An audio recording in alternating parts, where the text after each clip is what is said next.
Bismillahirrahmanirrahim. Assalamualaikum warahmatullahi wabarakatuh. Alhamdulillahirabbil alamin. Assalatu wassalamu ala Rasulillah. Baik, kita akan melanjutkan bab yang ketujuh, yaitu bertema tentang bioteknologi. Sebelum kita masuk ke materi, bisa antum perhatikan di sini bioteknologi terbagi menjadi 3 kebermanfaatan.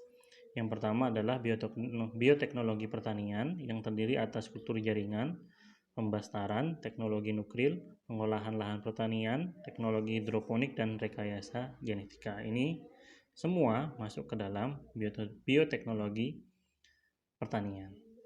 Nah, sedangkan yang kedua, bioteknologi pertanian bermanfaat untuk penggunaan mikroorganisme dalam pembuatan makanan. Contohnya tempe, roti, yogurt, keju, dan protein sel tunggal. Sedangkan selanjutnya adalah bioteknologi peternakan yang terdiri atas hibridisasi, inseminasi buatan, dan rekayasa genetika, sama dengan pertanian ya.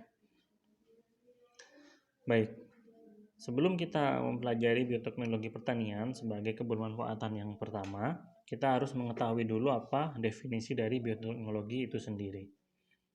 Bertambahnya populasi manusia dapat membawa dampak negatif bagi kelangsungan hidup manusia itu sendiri. Dampak yang paling jelas adalah ketersediaan bahan pangan yang tidak mampu mencukupi kebutuhan manusia. Oleh karena itu, manusia terus berusaha meningkatkan produktivitas. Dengan menggunakan bioteknologi, diharapkan masalah kebutuhan pangan dapat diatasi. Bagaimana peranan bioteknologi dalam meningkatkan produktivitas pangan? Yang pertama adalah, ini masuk ke pengertian lebih dalamnya lagi. Bioteknologi adalah cabang ilmu yang mempelajari pemanfaatan makhluk hidup, bakteri, fungi, virus, dan lain-lain, maupun produk dari makhluk hidup, yaitu enzim, alkohol, dalam proses produksi untuk menghasilkan barang dan jasa. Bioteknologi digunakan untuk memanfaatkan organisme atau bahan yang diperoleh dari organisme agar menghasilkan produk yang bermanfaat bagi kepentingan manusia. Bioteknologi merupakan gabungan dari beberapa ilmu, di antaranya biokimia, mikrobiologi, mikologi, fisiologi, genetika, biologi molekuler, dan kimia. Nah, kita masuk ke kebermanfaatan yang pertama dari bioteknologi, yaitu bioteknologi pertanian. Yang pertama adalah kultur jaringan. Kultur artinya pembudidayaan, sedangkan jaringan artinya sekelompok sel yang mempunyai bentuk dan fungsi yang sama. Dengan demikian, kultur jaringan atau tisu kultur berarti membudidayakan suatu jaringan makhluk hidup menjadi individu baru yang mempunyai sifat sama seperti induknya. Ini adalah tahapan pertumbuhan tanaman dalam kultur jaringan ya. Yang pertama harus ada eksplannya atau sel yang diambil untuk perbanyakan.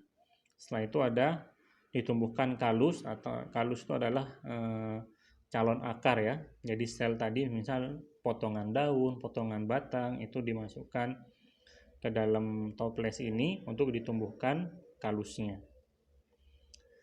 Nah, selanjutnya ini adalah planet yang sudah tumbuh ya. Planet ini adalah tanaman di dalam tisu kultur, di dalam toples kultur jaringan yang sudah tumbuh tunas dan akar. Selanjutnya adalah planet yang telah diaklimatisasi di rumah kaca. Aklimatisasi adalah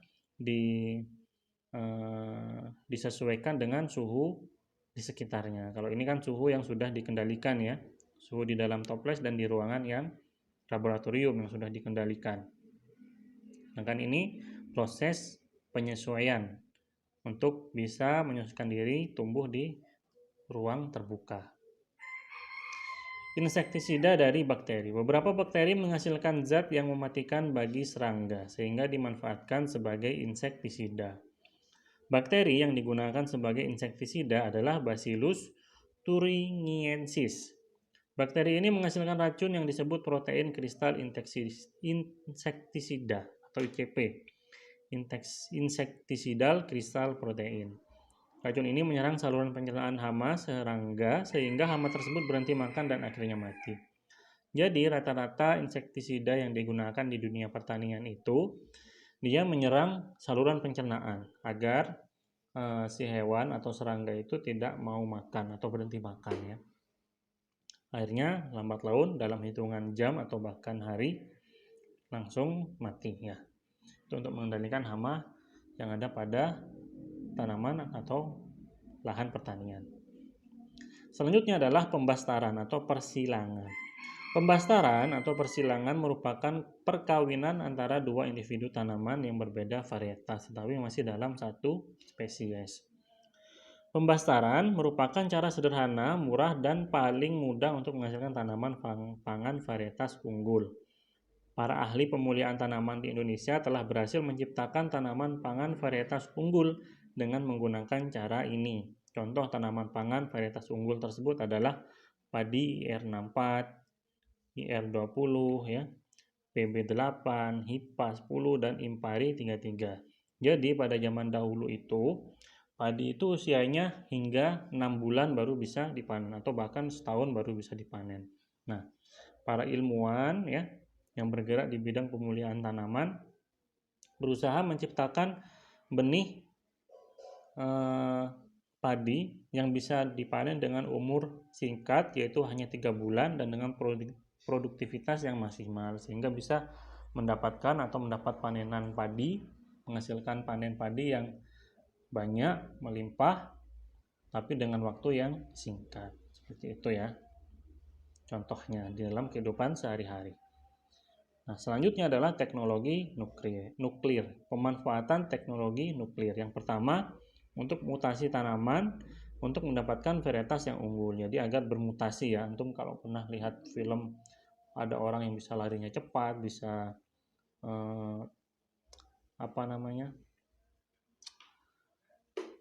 bisa mengendalikan besi. Nah, contohnya semisal seperti itu ya, tapi itu tidak ada. Nah, kalau dalam kehidupan sehari-hari itu digunakan untuk mutasi tanaman. Kalau manusia justru bahaya. Pemberantasan hama tanaman, pengawetan makanan, dan mengetahui masa pemupukan yang paling baik. Pengelolaan lahan pertanian. Pengelolaan lahan pertanian dapat dilakukan dengan dua cara, yaitu ekstensifikasi yang merupakan usaha memperluas lahan pertanian, dan yang kedua, intensifikasi yang merupakan usaha meningkatkan kualitas pada kuantitas hasil pertanian pada lahan terbatas. Intensifikasi dilaksanakan dengan menerapkan pasca usaha tani, yaitu ini ada jadi dalam dunia pertanian. Sebagian antum mungkin nanti akan jadi seorang ilmuwan yang ahli di bidang pertanian atau pemimpin daerah ya, atau bahkan menteri pertanian atau presiden harus tahu ini. Karena negara kita itu atau semua negara di Indonesia ujung tombak pangan bagi masyarakatnya adalah dari pertanian ya. Jadi rata-rata setiap harinya yang kita konsumsi itu adalah produk-produk hasil pertanian. Mulai dari kurma ya, madu ya, pertanian. Terus minyak zaitun, terus minyak goreng, nasi, tepung ya. Hampir setiap hari kita mengkonsumsi produk pertanian. Nah, jadi panca usaha tani adalah 5 usaha tani. Nah, ini penting ya. Yang pertama adalah pengolahan tanah, penggunaan bibit unggul, pemupukan, pengairan yang baik, dan pemberantasan hama, gulma, dan penyakit tanaman. Selanjutnya, ini mungkin udah mulai banyak yang menggunakan ya. Ini banyak di rumah-rumah ya. Mungkin orang tua antum ada yang hobi ini ya, atau tetangganya ada yang hobi ini, yaitu teknologi hidroponik. Hidroponik berasal dari kata Yunani yaitu hydro, air, dan ponos yang itu mengerjakan. Hidroponik merupakan metode bercocok tanam tanpa tanah. Media tanamnya dapat berupa kerikil, pasir, sabut kelapa, zat silikat, pecahan batu karang atau batu bata, potongan kayu atau busa. Keberhasilan hidroponik bergantung pada kebersihan wadah, media, dan tanaman yang digunakan. Dan yang terakhir, keuntungan menggunakan teknik hidroponik adalah hasil tanaman berkualitas tinggi, bebas hama penyakit. Penanaman tidak harus mengikuti musim tanam, tidak memerlukan tanah yang luas, serta penggunaan air dan pupuk menjadi lebih hemat. Nah, ini adalah contoh tanaman yang ditanam dengan sistem hidroponik. Ini bisa antum lihat juga di buku paketnya. Sebenarnya materi ini Mualim ambil dari buku paket. Dan yang terakhir adalah rekayasa genetika. Rekayasa genetika merupakan suatu usaha memanipulasi sifat genetik makhluk hidup untuk menghasilkan makhluk hidup yang memiliki sifat yang diinginkan.